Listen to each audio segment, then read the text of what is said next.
Resuming debate, the honourable member for Red Deer Lacombe. Well, thank you very much, Madam Speaker. I just want to thank my colleague from Tobic-Mactaquac for bringing his words of wisdom into this place. I want to talk to our lobby desk assistant and say, please never make me follow the member for Tobic-Mactaquac again. I don't know how I'm going to top that.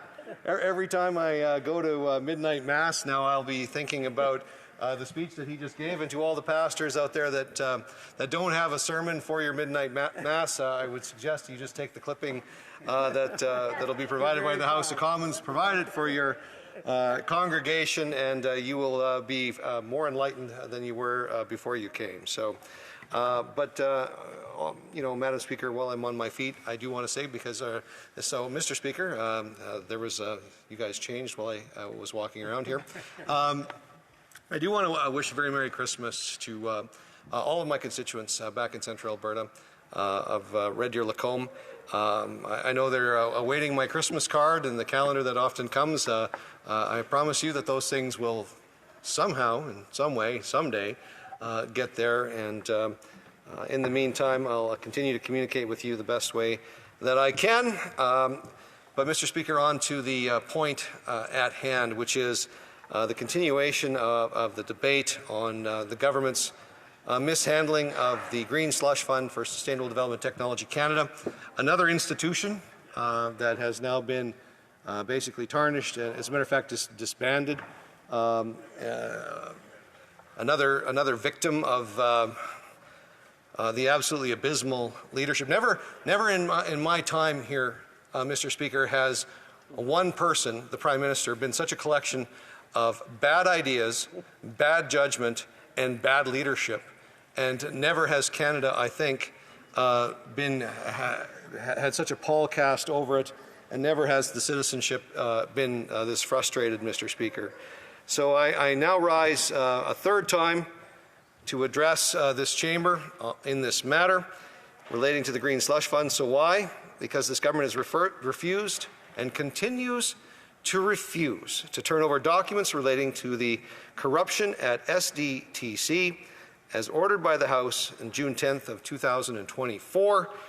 With this issue dragging on for months now, it is clear the government has entrenched itself. It clearly has something that it wants to hide, but this House, and it's not just Conservatives, there is no majority in this House that is going to let the government off the hook for the time being. I'm sure there's a price that somebody can be purchased for, and I'll see when that day comes. I'll save my comments for that time. But for now, Mr. Speaker, this is where we're at. We're at an impasse. I've never seen anything like this, Mr. Speaker. If I do not rise on my feet again before this House adjourns for Christmas, when I return, I'll have eclipsed the 19th anniversary of my election to this chamber, and I have never seen anything like this. As a matter of fact, to my knowledge, this is the longest privilege debate that's ever happened in our nation's history. That's the kinds of records. Wayne Gretzky set all kinds of great records. The kinds of records this guy's setting will have him certainly remembered for all of the wrong reasons in the history books to come. So for those who are watching, here's a quick refresher on the scandal.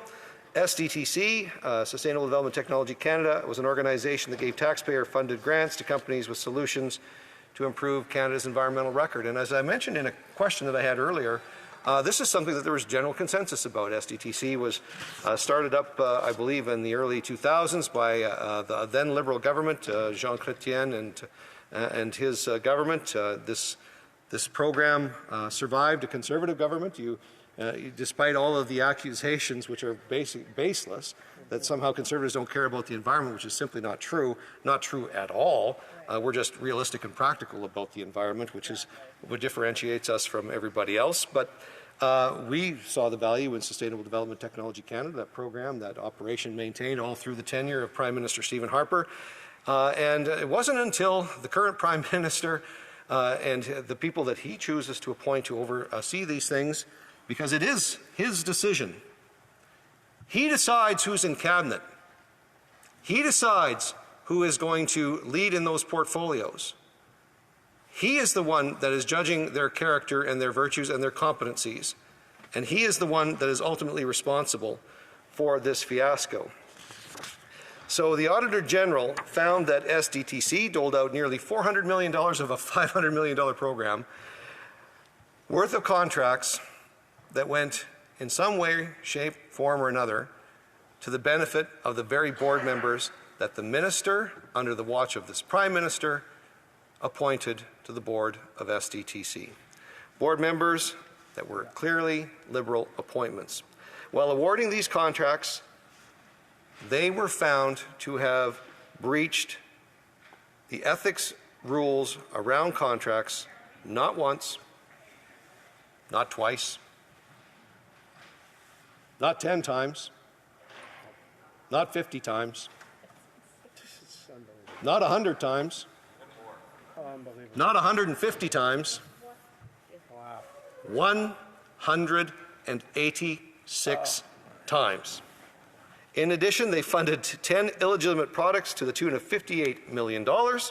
These are projects that couldn't demonstrate an environmental benefit or help with the development of green technology at all. So now, not only do we have 186 conflicts of interest, but we're actually doling out money for which the purpose wasn't even indicative in any of the contracts that were awarded. The scandal was so bad that the government abolished SDTC and rolled the fund into the Natural Resources Canada, NRC. And there is a word that comes to mind, Mr. Speaker, when we hear of a scandal of this size and of this magnitude, it's been said before, it'll be said again, it's said commonplace virtually every time there's a Liberal government in this country, and that word is corruption. It's corrupt. The word corruption comes from the Latin word corrupts, a past participle of the Latin word corrumpere. The prefix cor means altogether, and rumpere means to break. In Old Greek, the word is synonymous with decomposing, putrid, and spoiled. Decomposing, putrid, and spoiled. Decomposing, putrid, and spoiled. Too bad the hecklers weren't listening. Corruption and decay go hand in hand. As such, when we say that everything feels broken, we say it because we mean it. The country is in decay, and this government's rotten influence is running rampant, spoiling every single thing it touches. Even programs and services where there is consensus in all corners of this House. The consensus on immigration is another great example of something that this Prime Minister has now destroyed. My colleague, the member for South Shore St. Margaret, said in one of his speeches that this is corruption like we have never seen in Canada. I believe that he is correct in his assessment of the situation, with one exception. There is probably one other Prime Minister that could rival the current profligate spending and graft that is that Prime Minister's father. It seems like every time we have a Prime Minister with that last name, the country ends up on edge. And this Liberal rot extends far beyond SDTC. It now touches every facet of Canadian society and its institutions. Take the natural health product industry, for instance, Mr. Speaker, and I'll tie that in. This government took a world-leading regulatory regime implemented by the previous Harper government and ripped it up as if it meant nothing. They did not bother to consult with the industry either. That would have been obviously beneath them. So instead of continuing with the existing framework, the government, led by the inept Minister of Health, decided to move natural health products into the same regime as therapeutic drugs, contrary to previous parliamentary studies and general consensus that vitamins and supplements are not the same things as doctor-prescribed medications. These changes would devastate the natural health product industry. The IADSA, the IADSA, the International Alliance of Dietary Food Supplement Associations, had this to say about the changes that are being proposed by this current government here in Canada. We are writing today to express our concerns about the regulatory changes being proposed in Canada, which, if implemented, could impact not only the competitive position of the dietary supplement industry within your country, but also Canada's position as a global reference point in this area. Up to now, Canada has been a world leader in the regulation of dietary supplements. We fear that the proposed changes to Canada's regulatory framework for natural health products risk creating an environment that could stifle the industry and limit Canadians' access to high-quality supplements. The IADSA has always promoted the Canadian model as a global reference point for governments across the world who are creating or redeveloping their regulatory systems. This Canadian model is recognized as providing consumers access to products which are safe and beneficial while fostering innovation and supporting investment in the sector. That is the most glowing words you could probably hear from an international organization touting the regime created by the Harper administration for natural health products as being the gold standard to which every other country is measured. And now they are writing to our committee and to members of Parliament saying that if you pursue the current agenda that the Liberal government, with the support of the NDP through Bill C-47, if you pursue this agenda and the self-care framework that the regulatory framework ensues, you will actually destroy the gold standard, the gold star, the institution that the rest of the world should be modeling itself after and designing itself after. As a response to this illogical and unwarranted attack on the natural health product industry, I did, Mr. Speaker, introduce my private member's bill, C-368, to bring the industry back to the old regulatory regime. Yet the government is not done with their attacks, and let me explain to the people at home why an election is so important. In early spring, the government plans on implementing its cost recovery framework through the gazetting process. You see, Bill C-368 may have passed second reading in this place. It may have passed the committee stage, but it is yet to be debated at third reading in this House and passed, and then it would have to go to the Senate all over again to go through that same set of steps and processes, all before the next election. Given that that timeline is likely getting to be fairly unlikely, the government is still free then and still has the old legislation that they passed in Bill C-47 and Bill C-69. They are still free to pursue the regulatory environment to implement the self-care framework. And this is a funding model, a self-funding model that is behind the changes to begin with. It's a tax grab on the industry to get the people who sell us our small businesses, small, medium-sized, mom-and-pop shops, these small businesses who create and innovate and develop all of these supplements, vitamins, protein powders, things of this nature, under the same cost recover framework that somebody like Pfizer or Purdue Pharmacy would have to actually pay. Nobody in this industry has this kind of money. It's a death sentence for the natural health product industry. And every day that this government has care and control of the governor and council, the ability to pass regulatory changes, they're still allowed to, notwithstanding my Bill 368, they're still allowed to pursue this framework.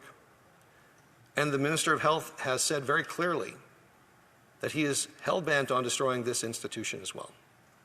And they will implement the self-care framework. So for the Canadians that are watching, it's very, very important, because there's two parties so far in this House that have voted non-confidence in the government so that we can have an election. Because what an election would do is it would kill the ability of this government to pursue this regulatory change to the natural health product industry. They won't be able to gazette anything during an election. And at the outcome of the next election, hopefully there's a government that will stop and cease destroying the natural health product industry in Canada. And that's why it's very, very important that the one party that continues to support this government be held accountable, because they're continuing, even though they may have supported my bill in some bizarre manners. I might add the member on the Health Committee actually tried to move a wrecking motion to destroy the bill at committee. Luckily, he was granted a timeout and heard from tens of thousands of Canadians and changed his ways. And we managed to salvage Bill C-368 at committee. But every day that the New Democratic Party continues to prop up this government, we're one day closer to a gazetting process for the self-care framework, which will put the cost recovery model burden on the natural health product industry, and that is what will destroy the innovation, the growth, and destroy the gold standard model that the IADSA, the IADSA, says is the best one in the world. That is what's at stake. We need an election, not just because of all of the other corruption, because of all of the bad ideas. I said that earlier in my speech. Never has there been such a collection of bad ideas, bad judgment, and bad leadership in one human being as we have in the current Prime Minister. Now, I use this, Mr. Speaker, because it's a microcosm of what's wrong with the government. They can't work collaboratively anymore. They have got no friends left. No one is defending them. They're simply, I can't imagine what they're staying on the course for, because nothing is getting passed in this place. So it's only to pursue this regulatory power and regulatory authority that they still have that they're clutching on to government. And who is the enabler, Mr. Speaker? The New Democratic Party. So one can only conclude that is what the true agenda is, even though others might say so publicly. There's no doubt in my mind, Mr. Speaker, that that's what's going on. So for those of you that are watching, that's what's at risk. If we don't have an election sooner rather than later for the natural health product industry, another institution, another gold standard institution ruined by the incompetence of this government. Now, to get back to SDTC, Mr. Speaker, in the case of SDTC, the crux of the matter is document production. Without documents, how are we to hold the government accountable for anything? We have asked for documents. We in the Conservative Party have asked for documents numerous times, not just in this particular example, but we ask for them constantly. In every committee that's here, I happen to be a member of the Procedure and House Affairs Committee at this time, we've asked for document productions so many times, and we've been denied access to these documents that members of the media had access to during the foreign interference scandal, for example. Mr. Speaker, members of the media can see documents that I, as an elected member of Parliament, have never been able to see. Because this government, propped up by the NDP, whether it's in this House or at committee, always deny Parliament getting access to unredacted documents, doesn't matter what the issue is. In this particular case, it just happens to be the documents surrounding Sustainable Development Technology Canada. And if Canadians are wondering why we're making such a big fuss about it, because this is the line in the sand. It's been crossed so many times.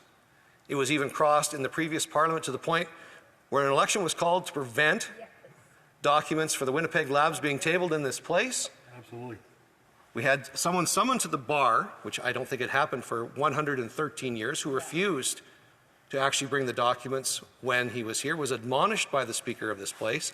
And then the government, so self-righteous in its determination to keep things secret, actually took the previous Speaker to court. Mr. Speaker, everybody knows that courts have always said that Parliament is supreme in the matters of its own governance, but that wouldn't stop the government from pursuing that matter. So desperate they are to hide what they've done and to keep from Canadians what they've done. So here we are at an impasse. We're several months into an impasse.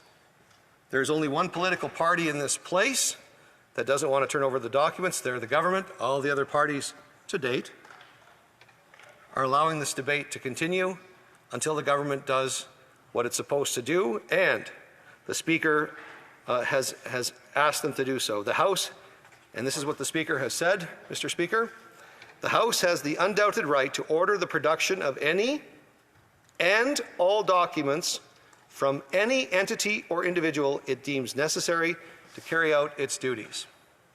400 million taxpayers' dollars misappropriately spent, 186 conflicts of interest identified by the Auditor General. This is taxpayers' money. This is a government program. If this isn't the textbook case of documents that Parliament should be able to see, then frankly, Mr. Speaker, I don't know what else would be. So, Mr. Speaker, I'll just wrap up my comments by saying this. There's a number of us in this place tonight that have been here for a long time. And like I said at the beginning of my remarks, if I'm not on my feet again by the time I return, I'll have eclipsed the 19th anniversary of my first election to this place. I have never seen a House of Commons in this much disarray, and I've never seen a government that has lost complete and utter control of the finances of the country, of law and order on the street, and lost control of themselves and the ability to follow the rules of this place. Shame on them, Mr. Speaker. Shame.